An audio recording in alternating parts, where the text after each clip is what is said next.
Mardi, plutôt 15 juin 2025, version croisée, votre émission d'analyse et débat au cœur de l'actualité en République démocratique du Congo sur HV Télévision chaque jour à partir de 13h, fidèles téléspectateurs. Tous à la calimotion à poste téléviseur Nabino et si Kawapitoya Kakosolola. Solola Nabino Mambi Matali République démocratique du Congo, n'a pas domaine ne surtout à vie.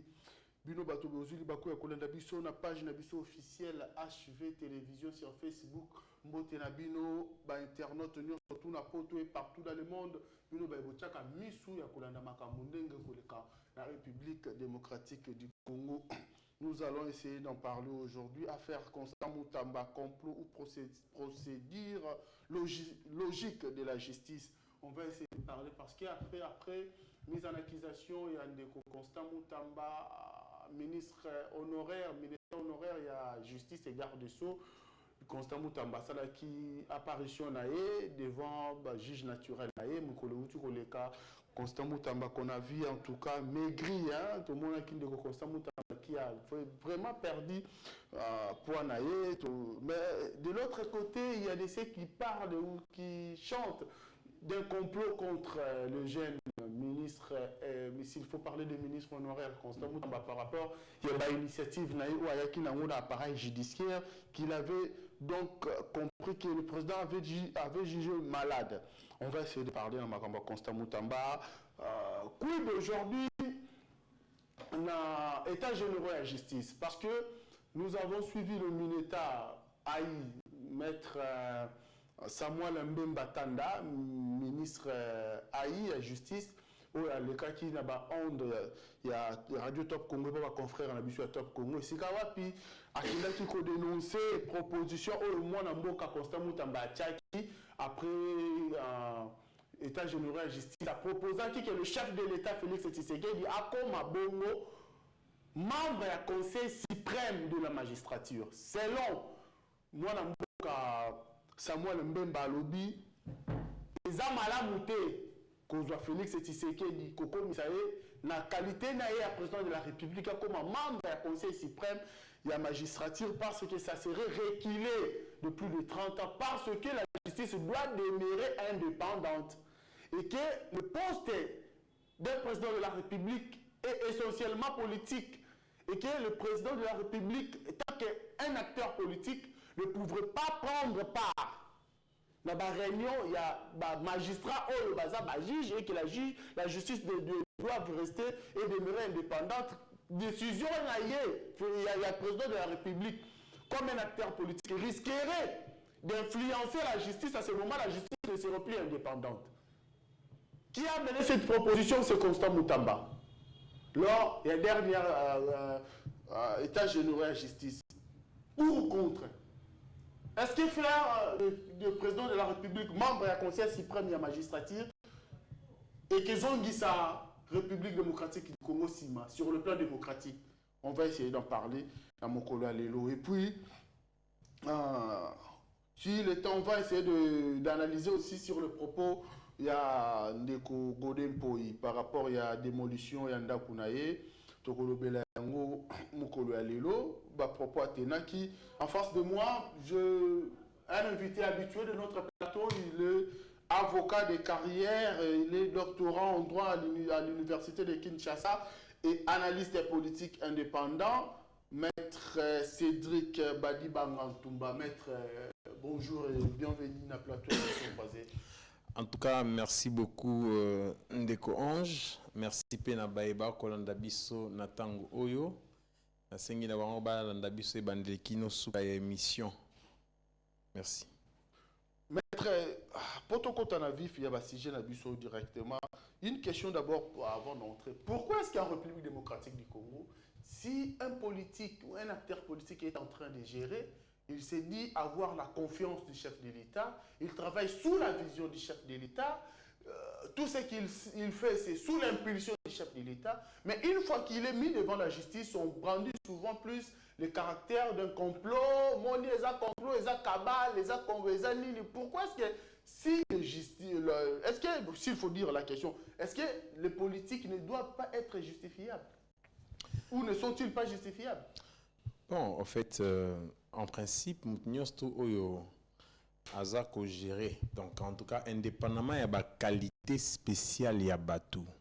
Aux à la ministre, aux à la ministre T, aux à la présidente de la République, en principe, le roi aux un état ou un état de droit et c'est aux a justiciable et que aux a paix en même temps, na juge, au juge naturel na yo.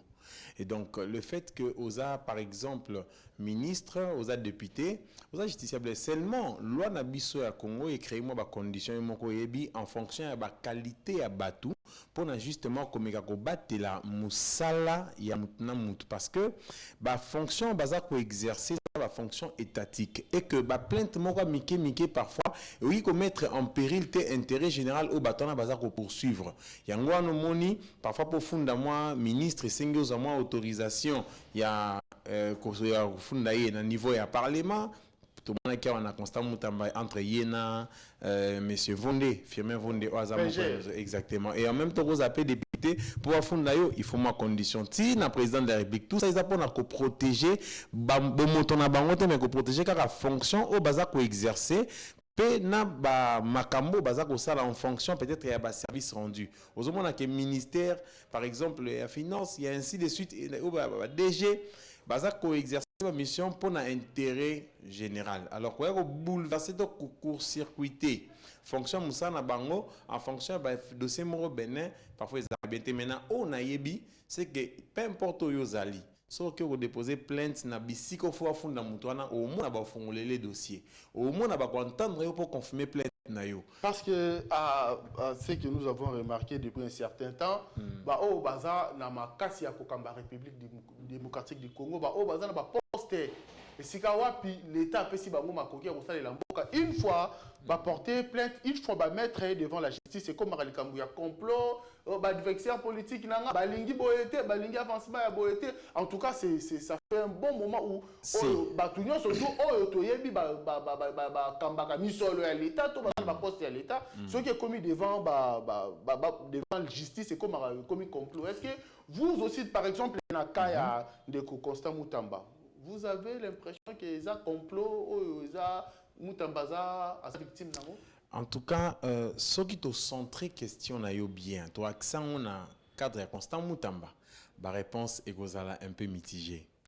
Mais est-ce que au moni, ce que l'on a Constant Mutamba, faut que justice, to en fait makelele, to maramba o to kana basango populisme, kosangi sabat, bato ba complot, nyoso ane zaka inopérant na cadre ya traitement ya dossier judiciaire. C'est qu'au cause de la ministre, au 1000 personnes, 10 000 personnes, mon temps traité dossier des fois, est-ce que ça là qui m'a bétoté? Tout le monde a qui n'a pas Nicolas Kazadi. Il est un ministre de la Justice dans le dossier à forage. Il y a forage, bien entendu, dans le dossier à forage. Nous avons un complot, nous avons un boy, ainsi de suite, moi mon pépé. Donc, comme pour dire que il y a un complot, mais complot toujours, prétention, il y a complot, il y a inopérante sur traitement, il y a dossier, la finalité, il y a dossier judiciaire. C'est pas pour rien que justice est indépendante à l'égard, il y a un pouvoir en sous. Et puis, biso population, on va nommer Moutou comme procureur au avocat général yewanda osa musa na ye peu importe makel na bino sikoyo na question ya malongo tuni ya Constant Mutamba il faut tout le makambo lenge neza parce que batu balanda biso tant ozolingo déformer likambo bango be bayebaka ça veut dire que même makambo ba autorité ba sala biso peut ozomona tout ça pe na ma lecture au peto salaka ya likambo malgré que yo noza na compétence ya kosambisa yango mais biso pe to apena to mona ke oui eloko yo zo sala yo ndo zui qualité mais qualité aussi eza pona oloba makambo esengelo ba na fonction na yo mais musala zo sala oza yo moko te na monde o tanga musala wana ça veut dire que au cause à la magistrat au cause à la juge au cause à l'avocat pour comme yango il faut utana na faculté de droit ça veut dire que ça ba musu ba cause na qualité non te mais basala pe grâce au sala so ili kambwane salami ata balongolo batie bango bakosala pe ka mambo zo sala donc ba pe na moi linette na bango pe ya kotela makambo ya Constant Mutamba ya muke ya kolobe kozala ke na ebandeli moko mona ki makambo ezala ke conflit entre Constant Mutamba na makambo etala ki procureur général na dossier particulier ba ne ko concerner ye moko procureur mais na dossier wana Constant Moutamba a pointé procureur. Moi, Misapi, pour n'embêter qu'il l'immeuble au appartement, il y a 900 il y a 900 millions déjà, toi, on a état mobile sommet à parquet à Congo et à parquet général après la Cour de cassation. Yega andaza na compétence ya kanga bato baza ba ministre. Mettons ils ont pointé déjà du doigt. Yemo rebi na kala. Léon Kingwa donne kanga ministre de justice. En même temps tout ndaya kasendapé, ils allaient presque ndenge moko. Alors zo mona ke muto fois kanga yo, waza na compétence sambisa yo, ye wana yondo ko pointé misapi. En même temps Constant Moutamba. Au-delà de cause à l'avocat, moi boye bimukie. Hein, bozangi boye bimukie a procédure pe bomakie parce bozangi boye bi exactement. Okay. Dans sens ni parce que moni normalement, ya on entend biso ke au cause à la procureure ton ministre. So sala drozara yomo tem to sala droit dans le monde. C'est que bato bazinyo pe fo baza mayele le quoi bato mususu. Donc moni bozangi mo kiza ndengeni, c'est-à-dire que Constant Moutamba, tant moni que procureur général près la Cour de cassation, Aza impliqué dans un prétendu dossier à détournement, loi et l'obligé, et zateko ganga que procureur a détourné, il y a qu'on justifie pas nanga te akoyate. Loi et lobby, il faut senga autorisation, il y a ba instruire à charge ya procureur général Firmin Vonde et pas ya bureau ya conseil supérieur ya magistrature. OK. Soko sali bongo ya ko pesa pose ministre en fonction ba pesa autorisation na to ba pesa autorisation wana o senga na inspecteur général to AG moko a entendre yekuna aza mutu eza ba fait personnel oyo moi impliqué si on attend mon Constant Moutamba au-delà ya ko ganga na population be ko sala mikanda que il faut justifier le pango somi na $900,000 ye procureur au moins répondant qui na parlement lobby batika ba bengi sangate na zo invitation moroté mais ko bo santé pour passer invitation il faut autorisation préalable. OK. Or procureur pour Kanga Moutamba aya zueta kangemba monté ya respecter procédure habiter toke non na parlement na zelo autorisation o mibe kezo loba wa Moutamba bosana ke procureur pour Kanga yeto pour ça makampe contre ye.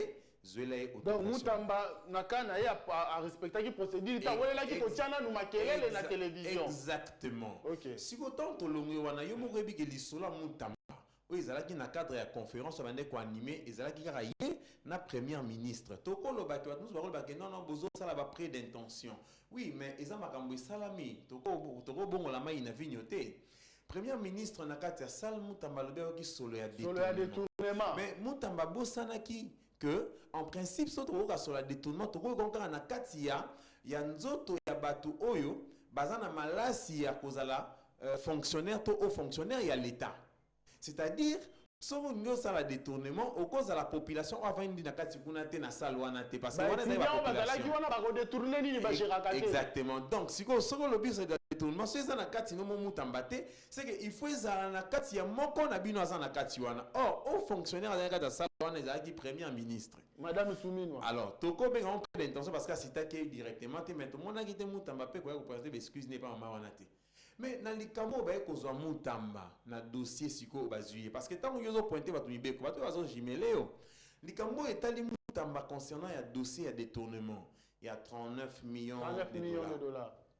Tant que Moutamba concerné to moni ba ke bazuye au non ba sala ba procédure contre ye na mukie o etali complot. C'est ainsi que ba to ba loba lelo o papa Ange mbongo wana au-delà nyonso to ko sala toyebi yo nanga ke mbongo neza na caisse na espèce na compte ya société na banque exactement. Moutamba azana droit au mibeko epesiye et que Moutmo to contredire en opé o asala droit il y a ko permettre que société telle ou telle autre asala o abengaka a bénéficier na marché na nzela ya gré à gré. Décret na biso ya mboka Olani Papa Ange.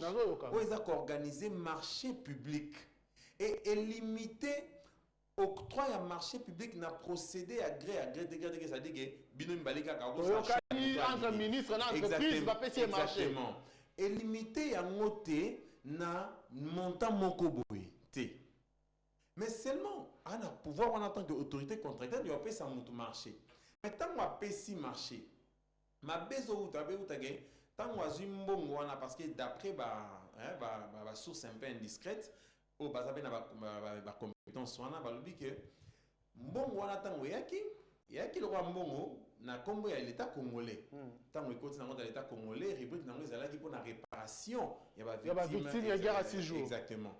Alors tant Moutamba pesi marché. Au moni procureur général aye abandi pour instruire sur Moutamba. Abi non, ah il y a eu détournement, ainsi de suite. Mais détournement moto ko benga détournement ezali nini parce que ko détourner loko et linko la kisake ko changer destination et loko wana. C'est ça détournement. Attends utiliser mbongo te. Soka age papa age pesa ke mbongo afuta minerval. Mais ya ki avani nga pesi muta masanga kaka na bar. Et que mbongo il est démontré que mbongo ne uti pas muta masanga. Et au Guinée ça ressemble maintenant masanga directement on peut te poursuivre pour un détournement. Et à moi exemple terre à terre mais pour permettre aux gens de comprendre de changer de destination. Mais si on a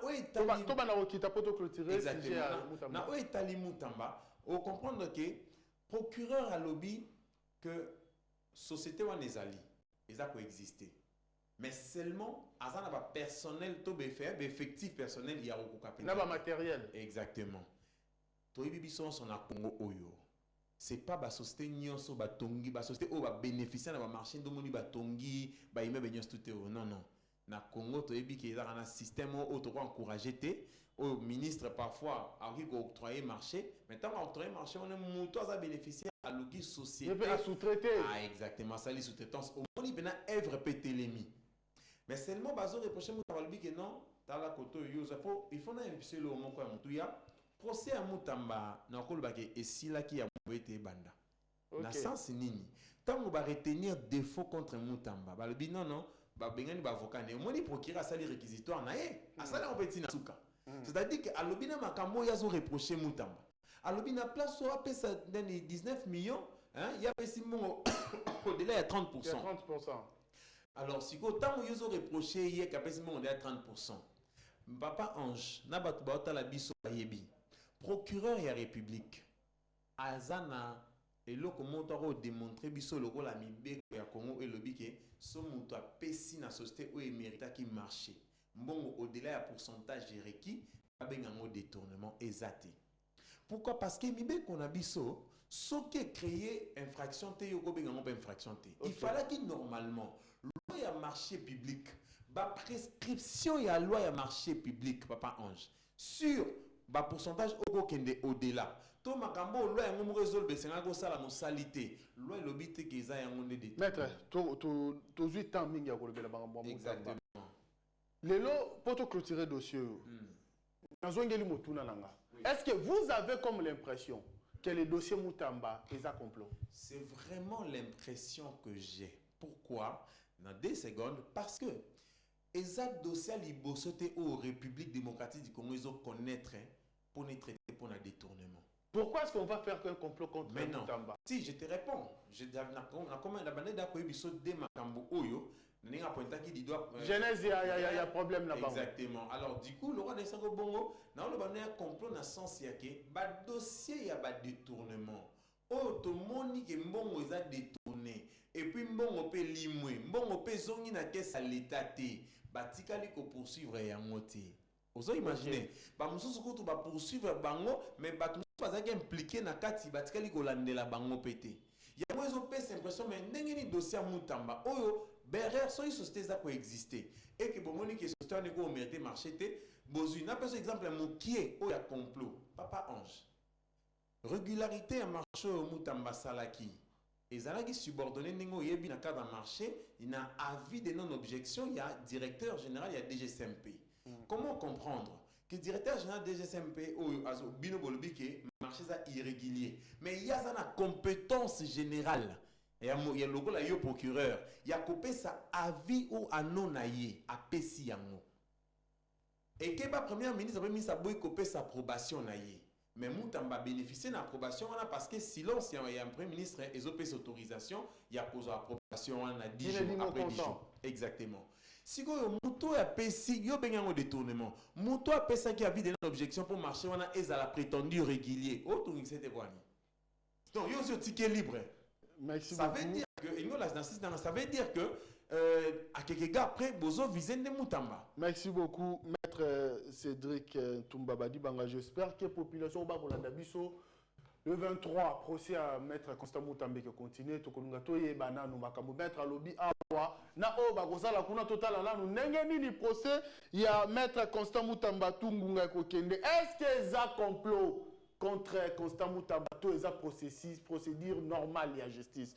On va essayer de mettre comme je vous ai annoncé au début après, État généraux Constant Moutambe organisé la justice parce que le président de la République avait dit que la justice elle est malade et que Constant Moutambe avait pris l'initiative à ça là État généraux pour détecter ma faille quoi que ça la justice tamboka tambola bien té parmi ma résolution au bazwa qui wana Constant Moutambe proposé qui boyé que le président de la République a comme membre ya Conseil suprême et magistrature, abanda ko siéger na Conseil suprême et magistrature.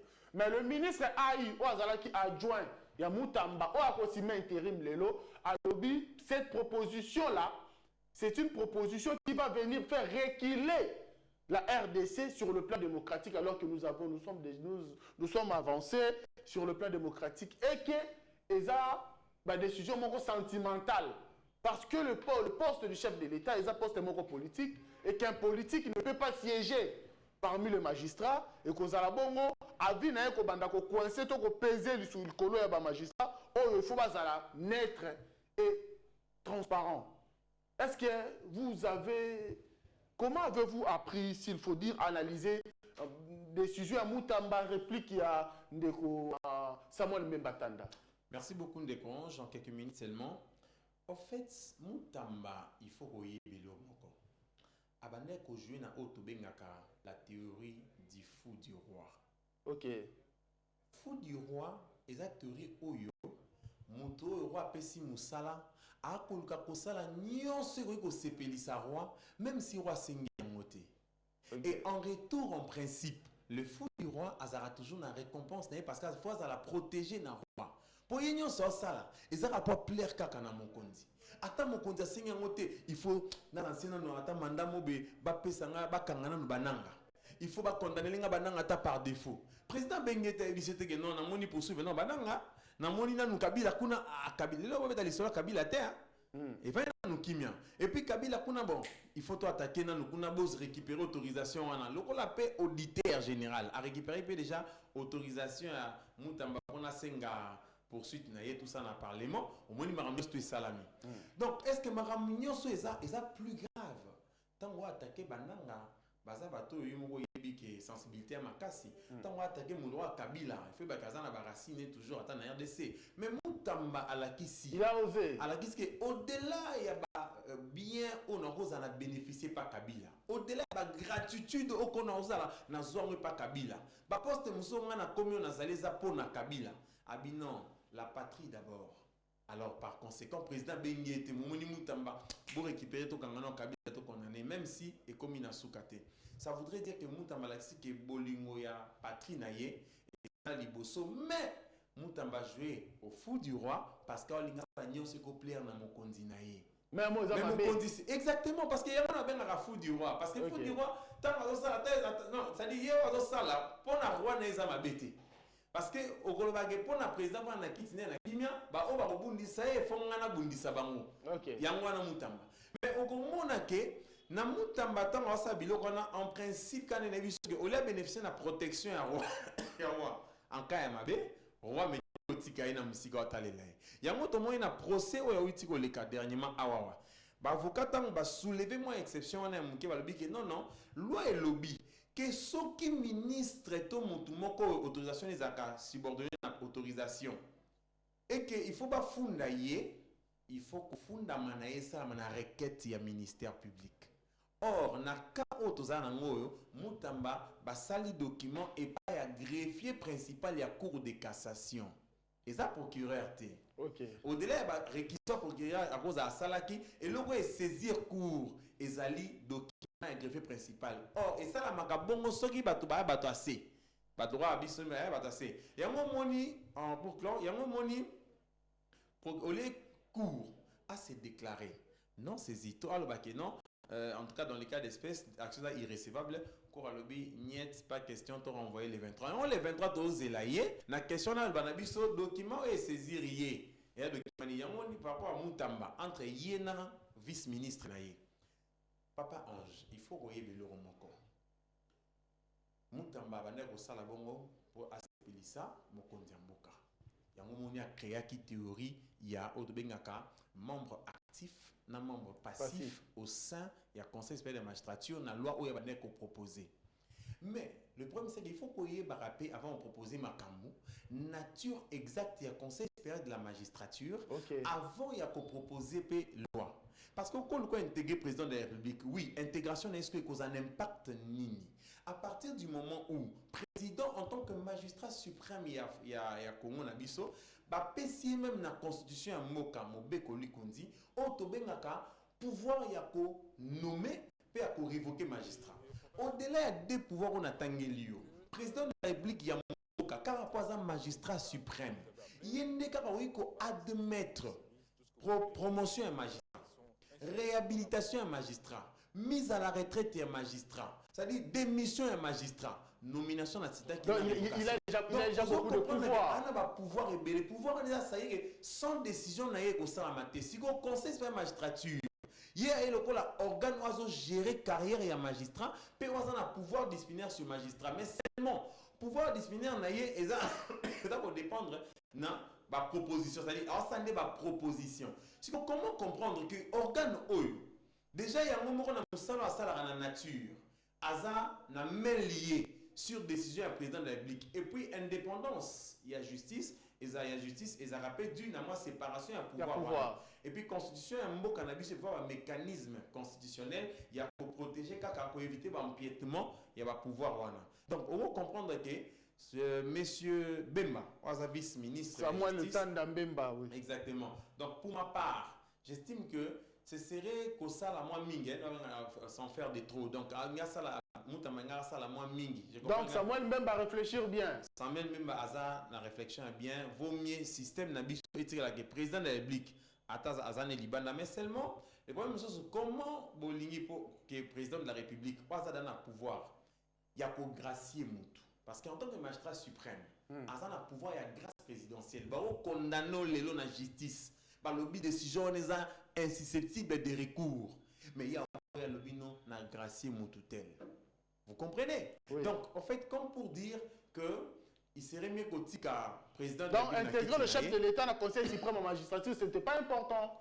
En tout cas, qu'il a déjà assez de pouvoir comme ça sur la justice. Il a déjà assez de pouvoir. En tout cas, ça, c'est vraiment évident. Merci beaucoup. Mais en poursuivant, maître Poto Tanasije Moussoussou, oui. On a parlé, il y a Makambu, il y a maladie, il y a justice, autrement la corruption dans l'appareil judiciaire, le Mineta Aïe, Samuel Mbemba Tanda a dit, en tout cas, il vous a pointé les doigts comme avocat, il a dit, comme ça, autant que vous êtes des auxiliaires de la justice, et que c'est par vous, les avocats, souvent, corruption, kanyaka, et il y a mingi, ceux qui vont corrompre mingi ba magistrat, na ba juge, misolowana ya kanyaka, kosomba bango moral, et les kaka mingi par bino ba avocat. Il a raison quand même. À moitié ou à quelques gars après, moi raison. N'a signalé oui, Papa Ange. Ndeko Ange yo kangelo moko. Samuel Bemba, je comprends que Aroki jamais qu'on traiter malade à justice. Je dis bien pas, mais je dis jamais. Pourquoi? Parce que Balobaka Boye, au terme avec François Martineau, à l'obéi solito ko soana. Na likambo itali nombre ya ba orange na kati ya panier. So il a to compter orange wana c'est que problème na biso sili. Bon mot. Pour tout ça pour le nombre orange ça combien? To mets ça les peser combien? Pour nini? So to peser mo pour me sili. Ça veut dire il faut toucher à likambo na cause na mo. Na fond. Exactement. Pourquoi avocat a visiter juge? Ce n'est pas parce que vous, bato bosengeli bolandela, juge na ba délai à prononcer à ba décision. Boza nonchalance que juge a commis na moi laxisme et que soit une décision à moni bena que awa wande na boy dossier za na clair papa Ange za na raison mais seulement aller si na été le roté papa j'ai 3 mois décision va prononcer té. Alors juge koto pona azo abe problème te pona délai a meka sala mbangu décision réouverture il y a débat pour sondolane dossier parce que yé pona yé combien ba dossier papa Ange oyo eza ba di réouverture à débat na kati sans raison. Ba raison mon ka bidon de ba juge ba créaka parce que ba mona ke awa apena moyenne partie demanderesse azo raison exacte. Mais pas partie défenderesse mais partie demanderesse ndaza na raison na ye. Mais ayo visiter bisoté. Ayo luka bisoté to sala nini? A dinga sondol na dossier asali obenga réouverture à débat pour chambre musu koyaka kozala su yete. Oso imaginer la technique wana. Est-ce que yo comprendre que juge ndabe asali ngo po bolesa kete. Mutu mususu juge congolais kaka. Akovanda wana bo avandi un mois à prononcer dossier té. Oyo omona ye boye ainsi de suite. Donc c'est pour dire que les avocats, ceux qui lelo ba décision de justice, ba komi pe ko la ba juge. Quand on a que ba vérifier décision au yo juge prononcé. Pour ba avocat ba linga oza en conflit na ba juge te foyer bango. Pour ebi que so quelqu'un au fond na yo juge ko prononcer décision ma na inspectorat il y a service judiciaire na conseil magistrature tout ça pour la décision prononcée lobby a ozongela na kiti wana na dossier mususu liboso ya juge. Il y a un moment moins de plainte même avocat so ebisi tout ça la prise de partie contre juge abi l'hôpital va juste dans dossier prise de partie sous dans souka donc vaut mieux n'a que n'a pas sans raccourci donc il faut toucher à l'égard mon racine Samuel en tant que vice-ministre à justice au-delà de pointer du doigt avocat il faut lukaye ba pona nini ba juge oyo bazo zo mbongo pona ba dossier au baza saisir alors que ba futa mara le mois to bongi sa vie sociale à ba juge à part vie sociale à ba juge total nanu ba délai ba prononcer na bango tocha organe oyo koya oyebi ke ni kalate awawa comment il s'appelle Constant Mutamba oti ko cha babengaka organe moko commission moko ba na contrôler ba exécution ba décision si on est dans l'exécution on va quand même freiner parce que pour les comptes à l'état moni so ba condamner entreprise publique ou bien service à l'état ba on va se bloquer pour na ba exécuter en noté mais tocha ka ba che commission moko répondre que au délai à prononcer au juge à sali so ba tali décision na ye ba mo bien que awawa encore prononcer décision boité. Merci beaucoup. J'espère que le message est passé. Maître, avant de clôturer l'émission, je voulais vous poser une question. Oui. Vous avez suivi le propos tenu par un député national, ancien président de l'Assemblée provinciale de Kinshasa, pour le professeur Pasteur Godin Poy Kadima, par rapport à la démolition de sa résidence à Allée Verte. Il a dit s'il n'était pas pasteur, après la démolition de sa résidence, il allait rejoindre la rébellion. Comment avez-vous trouvé ces propos en tant qu'un homme d'État? Bon, d'abord en réalité, il faut avouer que Papa Ange na Congo na biso, il faut y barake mibe kopé zalaka. Ba magistrat ba ko salara parfois mon salara soki politique a commis inquiété. Mais son mutu asali likambo pena infraction pena ezomonana et que mutu politique ezosenga nango bakanga ete batiki na bango est libre. Yango moni le lobby magistrat za na pouvoir d'office ya ko instruire pe ya ko se saisir pour na kanga mutu. Monsieur Godin Poy a outi ko lobake a lobby ba qualifié maman la cour de compte. La cour de compte des comptes. Exactement.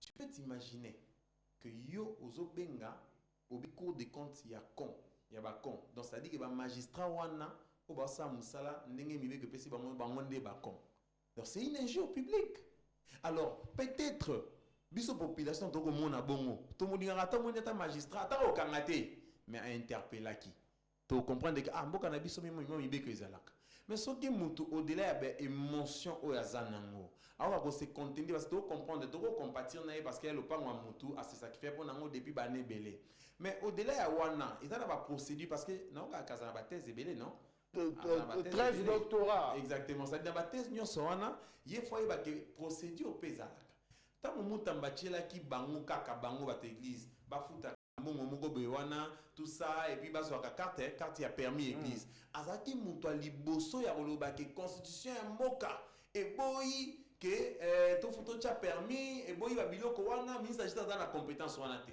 lolenge moko peta mo mabe komelié au-delà ya créer na ba règlement des comptes ko to koloba ke non c'est la président de Bika Loba et c'est ezalaki mieux que yé abanana ko saisir ba autorité légale ezaka ye motenga na tous années va client na simaje je marta wana ville ba buki banda kuna bango au-delà oganga ba ke pas procureur ba binon ministre provincial il y a environnement propriété aya nanu ko se justifier ndeni mapango na biso na 600 mètres na fleuve bobuki yango alors que yaba o yaba kondiza na 100 mètres ya fleuve bobuki yango te ozo imaginer donc mboka ekotambola rabongo te donc pour ma part je crois que à cause se contenir parce que nul ne peut trahir son propre pays parce que le pango babuka qui peut être valeur ya mboka na biso eza na prix mon côté na le pango na yo. Merci beaucoup, maître. Nous sommes pratiquement à la fin de notre émission, mais une dernière question avant de boucler carrément cette émission. Est-ce que c'est possible, Félix Tshisekedi, président de la République démocratique du Congo, il gère ici, en République démocratique du Congo, mais la fois passée, la semaine passée, au Vanda Kiboye, on nous apprend qu'il y a un avocat belge qui a saisi la justice belge contre Félix Tshisekedi et sa famille. Est-ce possible d'un citoyen belge, un étranger, qui va aller porter plainte pour la gestion d'un président dans son pays, pas en Belgique? Félix Tshisekedi gère le Congo, mais on nous porte plainte en Belgique par un avocat belge. Est-ce possible sur le plan justice, même sur le plan justice international? Oui, c'est absolument possible. Et ça possible. Pourquoi? Parce que poursuite, il y a une infraction dans Moka, pour le bilan minimum comme sous, mais là, ça moins détail. Poursuite à l'infraction dans Moka, ils ont géré le principe. Dans le biso RDC, tu optes sur le principe de la territorialité. C'est-à-dire, si vous avez un belé à Congo, et que vous commettre infraction, peu importe nationalité, le fait qu'on se retrouve à poursuivre, à condamner à Congo. Okay. Sauf ceux qui, par exemple, l'État n'a pas une extradition, on extradé. En même temps, en Belgique, loi na bango o eda code belge, code pénal belge, lobby que ceux qui montent à commettre infraction na Belgique, toi as belge, toi as étranger, loi ya Belgique ne peut s'appliquer. Mais et au bas qui s'abonne à l'article 4 dans le lobby que infraction est commise na belge, toi na étranger en dehors ya territoire ya Belgique et cause à la puni conformément à Mibeko. Ça veut dire que autrement, à ta saisir yekuna parce que dans saisir muto saisir no ça avec plainte. Mais kuna ce que ba olukaba entre bango na bango, c'est-à-dire ambassade ya Congo, la Belgique, on va négocier tout ça ainsi de suite. Mais seulement na cadre ya plainte na bango il peut quoi instruire en haut, bango il peut ko solana biso awa ndenge nini to ko procéder pour na ba réclamation bon parce que bango baza compétent, il y a comment comprendre que mututel a victime parce qu'il faut yeba autobinga ka principe de personnalité active. Personnalité passive c'est-à-dire que belge a commis victime et infraction moko na Congo na sisi victime infraction moko na Congo ça dit soit zongi na mboka ni belge atanga so na victime infraction kuna na Congo non singa ba protéger donc belge so ka salia wa salie mabe azongi na mboka na ye akoki kokendo porter plainte parce que mboka na ye lobi que infraction oyo basa o belge a commettre liban na mboka to o ba commettre pe liban na mboka na ye mais ba porter plainte pas na ye aza compétent ya kosambisa yango à condition que Moutou a victime à la nationalité belge. Donc il est possible de voir les entourages du chef de l'État être mis devant la justice en Belgique. Si exactement. Atta Kabila n'a pas à président comme on a bastard qui pense qu'on a bengi c'est non awa Moutou mo azalaka victime. Aza belge ya makambo salaka bien que ozayi président ba osambisa.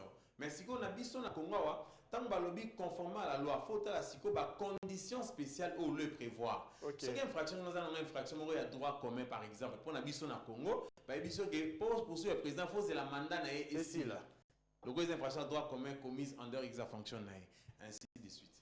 Merci beaucoup maître Cédric, en tout cas merci beaucoup, j'espère que vous avez éclairé la lanterne de l'opinion et surtout de nos téléspectateurs au Bazoki Bakou ya Kolanda Biso Mukolalo. Je rappelle que maître Cédric, il est avocat de carrière, doctorant au droit en République démocratique à l'université de Kinshasa, Inikin, et puis il est analyste politique indépendant. Voilà, c'est dans ce titre que Toyamba qui est une émission à Mokolalelo, puisqu'on avait des sujets en tout cas liés à la matière juridique et on a voulu en tout cas prendre les explications des techniciens praticiens de droit pour nous éclairer l'interne.